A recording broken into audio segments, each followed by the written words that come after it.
আমার স্ত্রী সহ আমরা বাথরুমে অনেকক্ষণ ছিলাম, প্রায় 5 ঘন্টা। ছাত্র জনতার অভ্যুত্থানে আওয়ামী লীগ সরকারের পতনের দিন তার বাঁচার কথা ছিল না বলে জানিয়েছেন দলটির সাধারণ সম্পাদক সাবেক সেতুমন্ত্রী ওবায়দুল কাদের।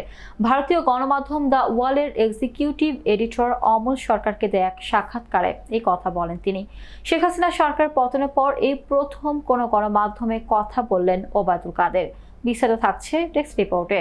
আনএক্সপেক্টেডলি বেঁচে গেছি। It is most important. Obaidul Quader বলেন, আমি খুবই ভাগ্যবান, সেদিন আমার বেঁচে থাকার কথা ছিল না, মৃত্যুর অনেক কাছে ছিলাম। আমার এই সংসদ এলাকায় আমার নিজের বাসাকে এড়িয়ে পার্শ্ববর্তী আরেকটা বাসায় আশ্রয় নিয়েছিলাম। তখন চারদিক থেকে মিছিল আসছিল, এটা আসলে ছিল প্রধানমন্ত্রীর গণভবন কেন্দ্রিক। তিনি বলেন, আমরা অবাক হলাম যে সংসদ এলাকাতেও ছড়িয়ে পড়েছে মিছিল এবং একটা লুটপাটের লুম্পেন স্টাইল।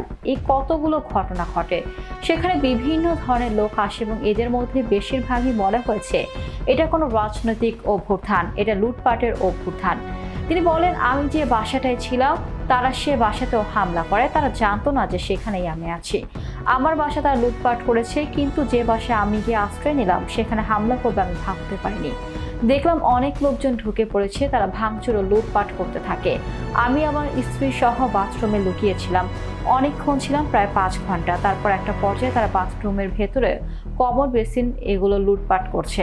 ওবায়দুল কাদের বলেন, আমার স্ত্রী তখন বাথরুমের দরজার সামনে দাঁড়িয়েছিলেন। তিনি বারবার বলছিলেন যে আমি অসুস্থ, যাতে করে তাতে প্রবেশ ঠেকানো যায়, কিন্তু তার জোরপূর্বক ভেতরে ঢোকার হুমকি দিতে থাকে। বাথরুমে কি আছে তা লুট করতে চায়। এই অবস্থায় আমার স্ত্রী আমাকে জিজ্ঞাসা করে কি করবে। আমি বললাম দরজা খুলে দাও। এরপর 7 থেকে 8 জন যুবক ভেতরে ঢোকে এবং তারা অত্যন্ত আক্রমণাত্মক ভঙ্গিতে আচরণ করতে থাকে। হঠাৎ তারা আমার দিকে তাকিয়ে বলেন, নেতৃত্ব চলে গেলেন, আপনি জাননি কেন? আমি তখন কিছু বলতে যাচ্ছিলাম, কিন্তু এর মাঝেই তারা আচরণ পাল্টে ফেলে। কেউ একজন বলে, আপনার ছবি তুলবো। তারপর শুরু হয় ছবি তোলা। কেউ কেউ সেলফিও নেয়। ধারণা করি এর মধ্যে অনেকেই আমাকে চিনত।